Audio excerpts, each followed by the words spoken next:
about the screen, though, by Jordan Bell? The moving screen is on Tucker. And again, all you have to do is call it like you see it. That's a moving screen. David Guthrie is right there. He didn't have the guts to call it. Also, Ed Malloy!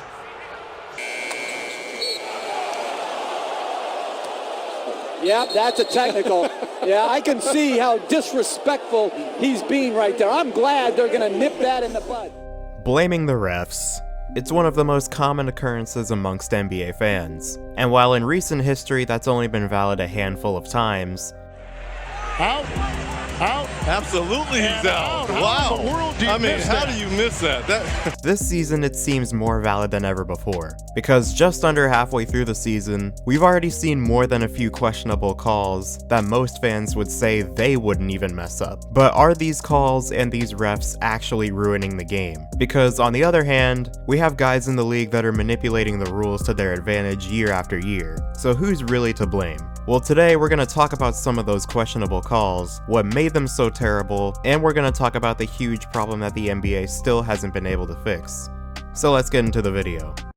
So real quick before we begin, only a small percentage of you guys that watch my videos are actually subscribed, so if you're watching this and you're not subbed, please hit that sub button, it really helps out a lot. Also be sure to leave a like, that also helps out a lot. So like I said before, we've had a lot of questionable calls already this season. From missed out of bounds calls that led to dagger threes the same play, to missed out of bounds calls that led to literal attempted murder. We're lucky that wasn't turned over. Anthony Edwards, that time he does finish. But at the same time, while these are bad missed calls, those are far from the worst calls this season, because at the end of the day, these refs are only human, so little things like this at game speed are easy to miss, because the game moves so fast. However, when you're making calls like this,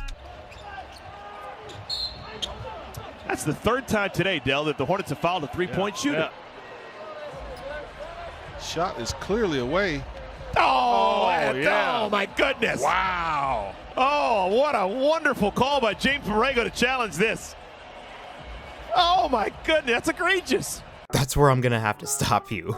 Because at the same time, a call this blatantly awful is simply inexcusable, especially when you consider the average amount of experience for refs in the league right now is over 15 years. But that still hasn't prevented calls like this from happening.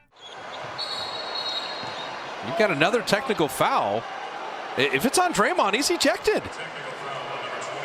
He's out. Wow. Draymond is ejected from the game here. Yep, he just got tossed for talking to his own teammate. Good job, guys. Which brings me to the problem that we've been seeing in the NBA for a while now.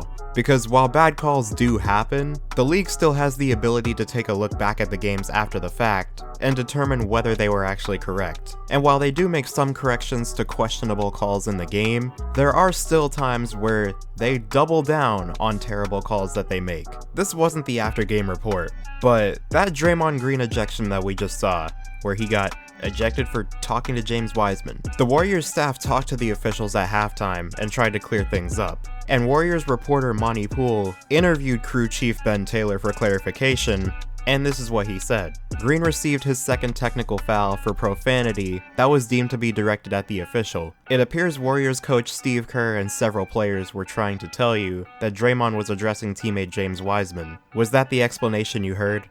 Yes, it was. Did you consider rescinding the second technical after hearing their explanation? No, we did not. And this is the problem right here.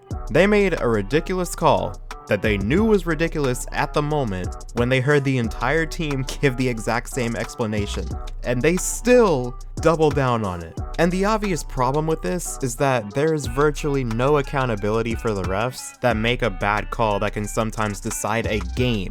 And this isn't even new, so I won't restrict myself to this season, because let's take a look at a call that is likely one of the most blatant bad calls of all time because of what the refs said after the game. Bradley Beal drives in and he just runs. So, after the game, the NBA referee Twitter account said this: the offensive player gathers his right foot on the ground. He then takes 2 legal steps before losing control of the ball, which he didn't. After regaining possession, a player is allowed to regain his pivot foot and pass or shoot prior to that foot returning to the ground. This is legal.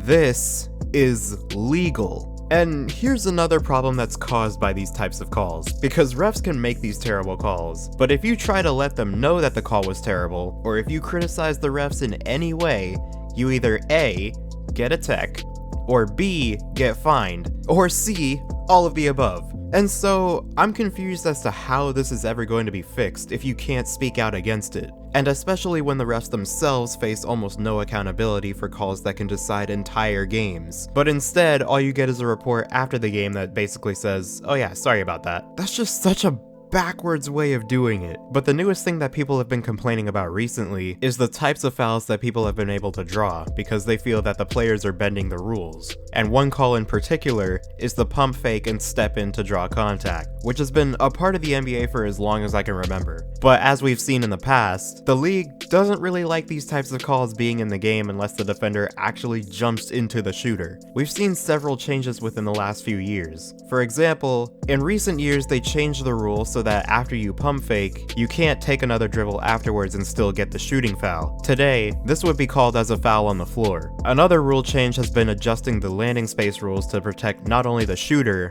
but the defender. For example, one thing that Reggie Miller used to be famous for was kicking his leg out on a jump shot to create contact and draw a foul, and this was later changed to an offensive foul. Second difference. Game clock, shot clock. Lowry! An offensive foul called. Kevin Durant and Dwayne Wade used to be so good at drawing contact and shooting a shot afterwards that the NBA changed the rule to make it so that the so-called rip-through move would be called as a foul on the floor and not reward free throws to the offensive player. And speaking of Dwayne Wade, he's one of the main reasons that the NBA has changed the rules on pump fake fouls so much. He's one of the main reasons that the rule of verticality is now heavily used on shots in the paint to protect taller players against smaller guards trying to draw contact around the rim. But this has still been a massive problem outside the lane, because now, more than ever, players are using their skill and shooting ability to lure defenders into more fouls than we've probably ever seen. And the two main culprits this season have been Luka Doncic and Trae Young. Because although people have been losing their minds about Luka and definitely Trae Young about their constant foul baiting, it's not necessarily their fault. I feel like Rusty Buckets explains it the best. So fans, as you would expect, when you find the main perpetrators of this issue, Trae, Luka, James Harden, then they're gonna give them a lot of flack. But my mindset on this is rather simple. Don't hate the player, hate the game. I'm not gonna be mad at Trae Young, Luka, or James Harden for taking advantage of rules, because look, it is what it is. I can be mad that the DMR is overpowered in Warzone, but I'm not gonna be mad at a player for using it. You know, it's funny because I use the DMR, because like, I'm gonna take advantage of whatever rule I can, and it makes sense that players would do this, and I'm not going to be mad at them for doing it. But that does not mean that Activision or whoever the fuck is running Modern Warfare Warzone should get rid of the DMR's level of power. They should nerf it. Same thing with the NBA. Just because it's not the player's fault does not mean you do not do something about it. And so I understand why they're doing it, but at the same time, people also need to put some of the blame on the refs that are calling these. Because just like how offensive players are entitled to their landing area, defensive players should be as well. If Andrew Wiggins lands in front of Luka and he jumps into him, then how in the world can this be a foul on Andrew Wiggins? If Trae Young is actually taking a step forward, then how can he possibly draw a foul on this? Because we've seen these specific plays being called wildly inconsistent in the last few seasons. Possibly one of the most famous examples of this in recent history was this play with Paul George, in which he jumps into Rudy Gobert on the last play of a close playoff game. But the inconsistency of this call in particular is what confuses me, because we've still had people in recent years trying to pull off this exact move. And sometimes they don't get rewarded, and sometimes they do. And people have been begging the NBA to change the rule. But at the end of the day, what would that even accomplish? Because these guys are some of the smartest basketball players on the planet. So they're gonna eventually find another way to draw fouls and get themselves to the free throw line. And we know this because it's happened throughout history. That's how we got to the point where we are now. All we have to do is wait until the next technique, and we'll be back to this topic again. But for now, what do you guys think the NBA should do about this call right here? Do you think this should be a no call, or maybe even an offensive foul? Also, how do you guys think the refs are doing so far this season? Let me know what you think. But with all that being said, I hope you guys enjoyed this video. Subscribe if you're new, hit the bell to be notified when I upload, comment down below what you want to see next, and as always, I'll see you guys in the next one.